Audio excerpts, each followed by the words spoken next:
Hello बच्चों, good afternoon to all of you. आज का हमारा बिल्कुल छोटा सा टॉपिक है भाई, स्कैटरिंग ऑफ लाइट, जो एग्जाम में 2-3 नंबर में पूछ ही लेते हैं। देखो भाई, स्कैटरिंग ऑफ लाइट, एक मैंने बताया था डिस्पर्सन ऑफ लाइट, यानी कि लाइट का डिस्पर्जन जो होता है वो क्या होता है, और स्कैटरिंग ऑफ लाइट क्या है, इसमें डिफरेंस क्या है।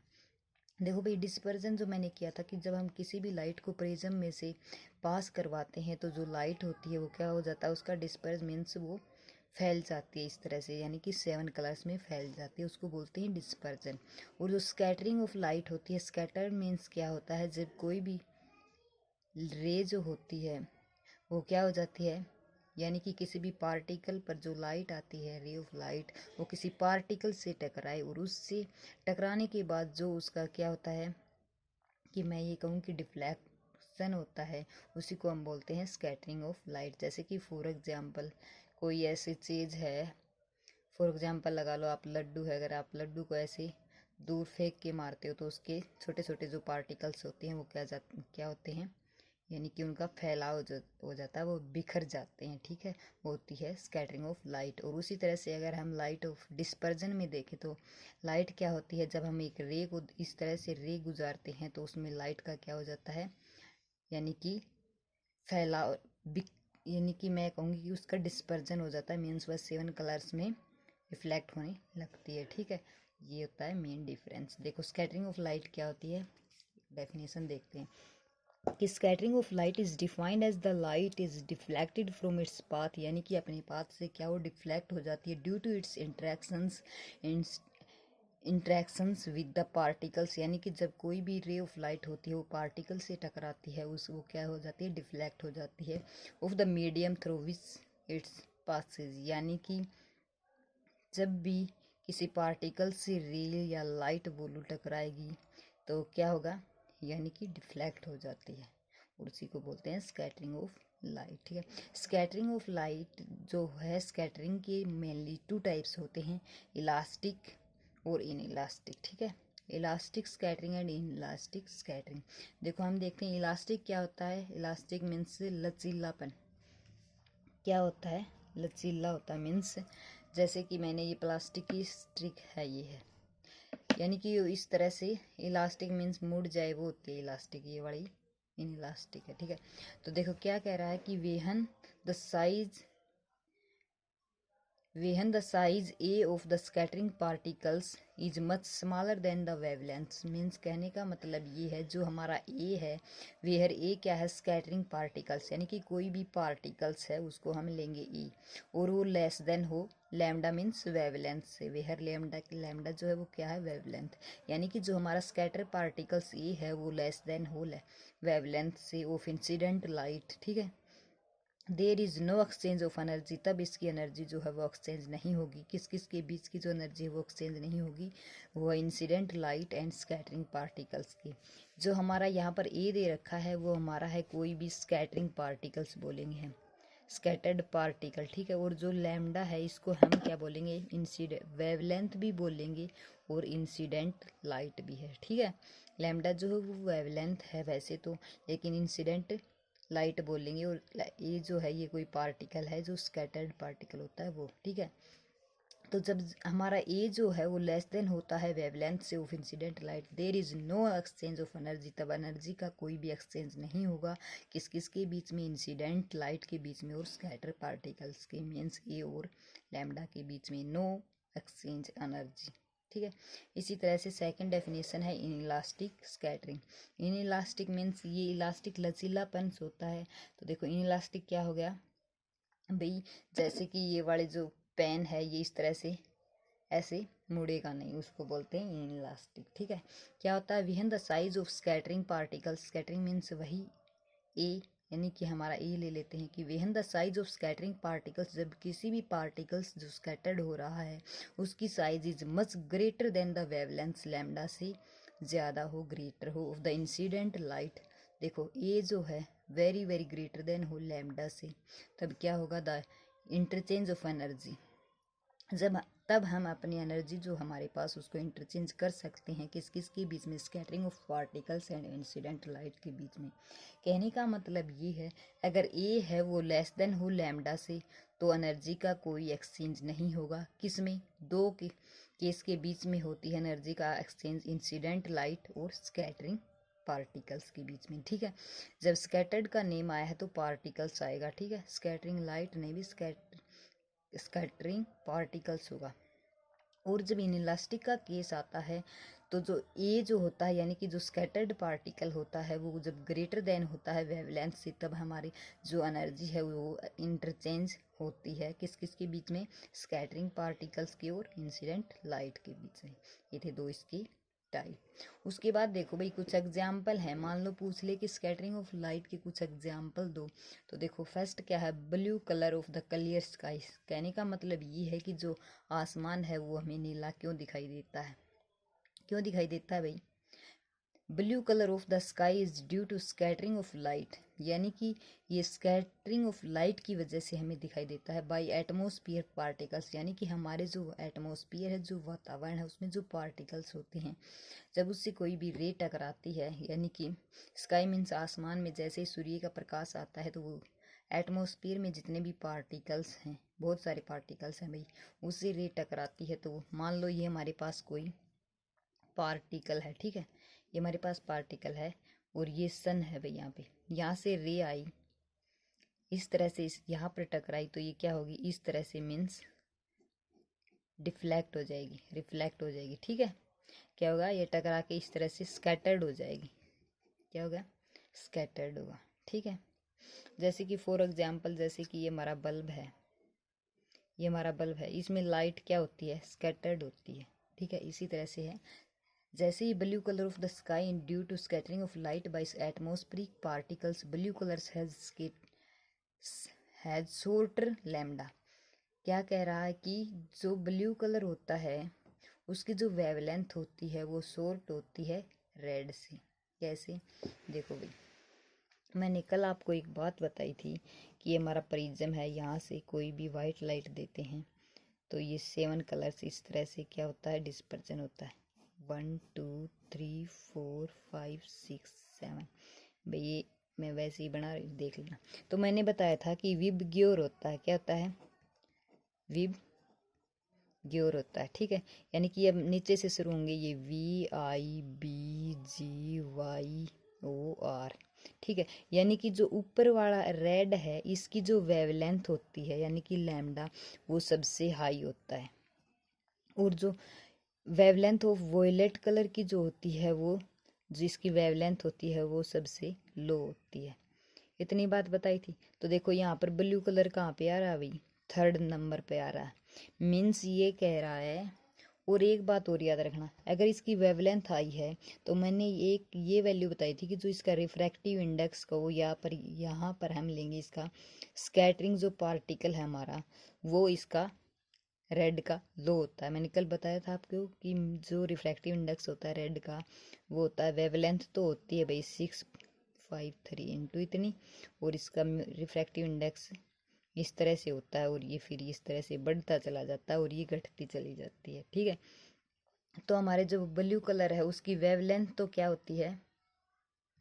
ब्लू कलर देखो यहाँ पर है, ब्लू कलर की जो वेवलेंथ है वो लेस है, कम है, लेकिन इसके जो स्कैटरिंग पार्टिकल्स कहेंगे हम या फिर रिफ्रैक्टिव इंडेक्स कहेंगे वो बढ़ता चला जाएगा। ठीक है, तो देखो blue colour has shorter wavelength. जी हाँ, ऑफ कोर्स है। देखो यहाँ पर मैंने अभी बताया है कि इसकी जो वेवलेंथ है वो घटती जाएगी। देन रेड, जी हाँ ये बात भी सही है कि रेड से इसकी जो वेवलेंथ है वो कम है। जी हाँ, हम ये बात को मानते हैं। So it is scattered much more strongly. कहने का मतलब ये है कि जो इसका मैंने ये कहा है, मेरे जो रिफ्रैक्टिव इंडेक्स है वो ज़्यादा होगा, ऐसे बढ़ता जाएगा भाई, 7 19, ठीक है 17 इस तरह से।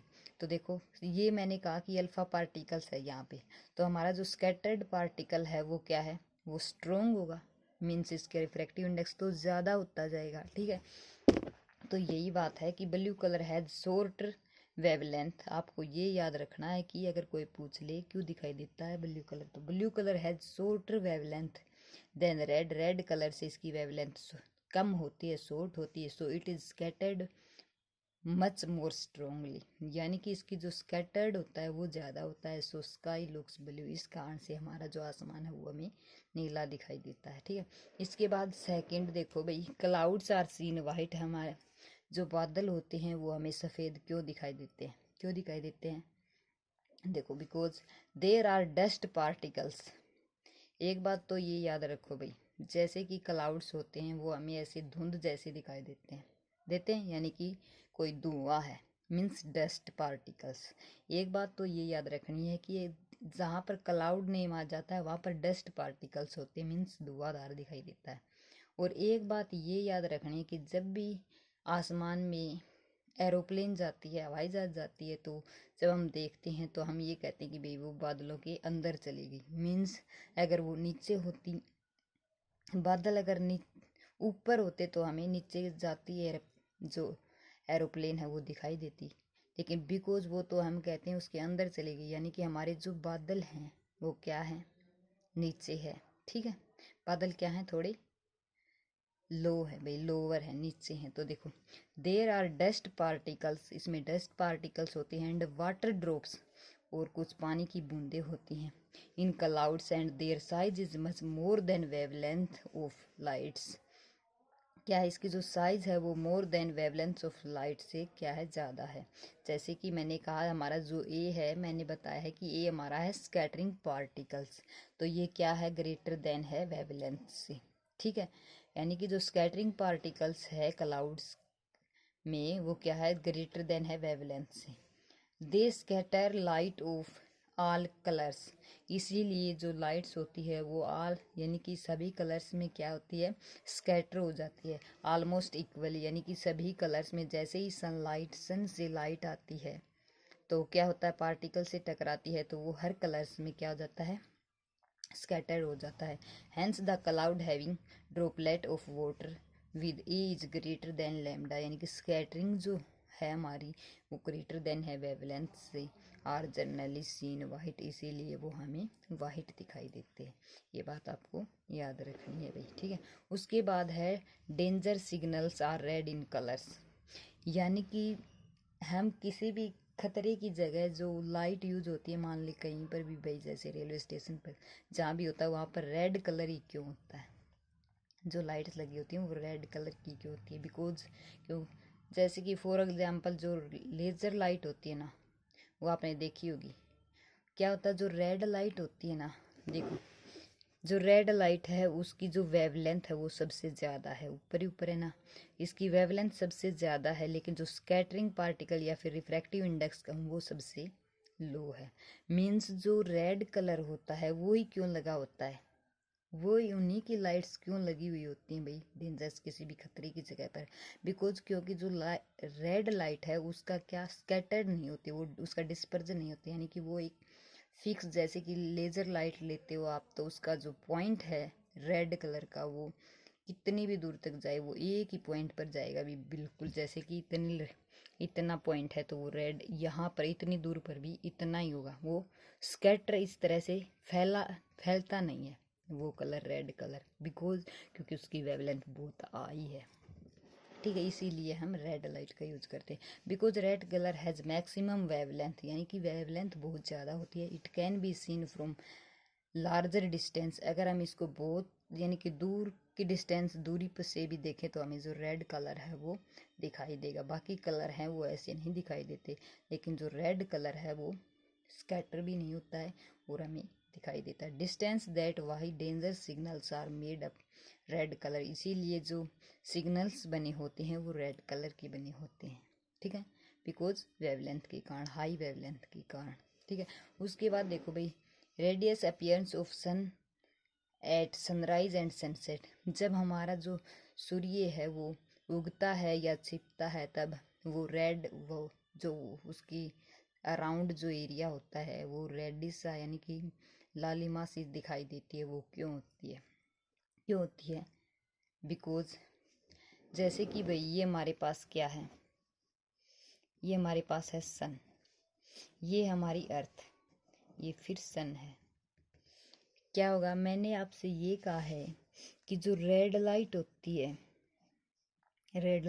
वो दूर की डिस्टेंस से भी हम देख सकते हैं, यानी कि दिखाई पड़ती है हमें। और जैसे ये सूर्य यानी कि दोपहर के समय यहाँ पर आता है तो ये येलो सा दिखाई देने लगता है, ठीक है। बिकॉज देखो, क्योंकि because the time at sunset and sunrise sun is at maximum distance from the earth, क्योंकि इसकी जो डिस्टेंस है वो बहुत ज़्यादा होती है। अर्थ से और सन के बीच की जो डिस्टेंस जो होती है वो बहुत ज़्यादा होती है, इसीलिए हमें ये रेडिश यानी कि लाल कलर का दिखाई देता है। और मैंने ये कहा है आपको कि जो रेड कलर होता है उस जो देखो ये यहीं पर बताया था कि can be seen from larger distance, यानी कि जो रेड कलर है वो बहुत ही यानी कि हम बहुत दूरी से भी देखें ना, चाहे कितनी भी दूरी, वो रेड कलर हमें दिखाई देता है।